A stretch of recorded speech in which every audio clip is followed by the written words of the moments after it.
এই দেশে শান্তি কিভাবে ফিরে আসবে সেটা অবশ্যই ব্রেন খাটাইয়া বুঝতে হবে এবং জানতে হবে।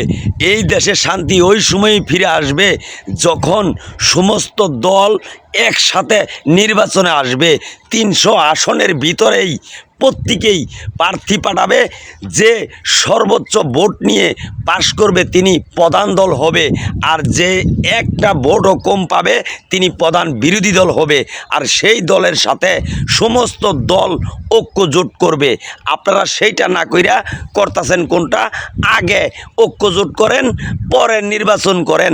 আরে ভাই, আপনি যদি গেলে পাশ করেন, আমি যদি গেলে ফেল করি, আমিও তো আপনার সাথে ঐক্য জোটের কারণে আসনে যাইতে পারি। টাকা খরচ হবে, অর্থ খরচ হবে, সময় ব্যয় হবে।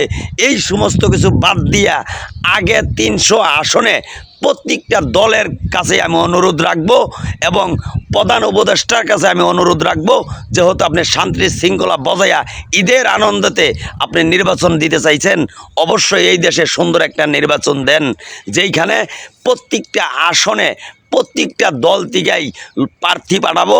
আর সেইখান থেকে যে যে পাশ করে আসবো তাকে আপনি প্রধান দল হিসাবে সাব্যস্ত করবেন এবং পরবর্তী যে প্রধান বিরোধী দল হবে সেই দলের সাথে সমস্ত দল যারা ফেল করছে তারাও ঐক্যজোট থাকবো। প্রধান বিরোধী দল প্রধান দলের চাইতে শক্তিশালী হবে এবং এই দেশে শান্তি শৃঙ্খলা ফিরে আসবে এবং দেশ সুন্দরভাবে চালাইতে পারবেন। অবশ্যই কথাগুলা বোঝার চেষ্টা করবেন, ভুল বুঝবেন না, ভুল না বুঝা কথাগুলা ভালো করে শুনবেন। দেখেন, এই বুদ্ধিটা যদি গেলে খাটান, এই টেকনিক্যালটা যদি আপনি কাজে খাটান, অবশ্যই এই দেশের মানুষের শান্তি ফিরিয়ে দিতে পারবেন। সুন্দরভাবে ঈদের আনন্দেতেই আপনি নির্বাচন করতে পারবেন। আপনার কথারও রক্ষা হবে, দেশের মানুষেরও রক্ষা হবে। যেইভাবে বর্তমানে নির্বাচন দিতে চাইতেছেন, যেইভাবে ঐক্য জোট করতে চাইতেছেন, যেইভাবে একটা দুইটা তিনটা দলকে আপনারা বাদ দিতে চাইতেছেন, এইভাবে কখনো শান্তি শৃঙ্খলা এই দেশে ফিরে আসবে না। কথাটা বোঝার চেষ্টা করেন।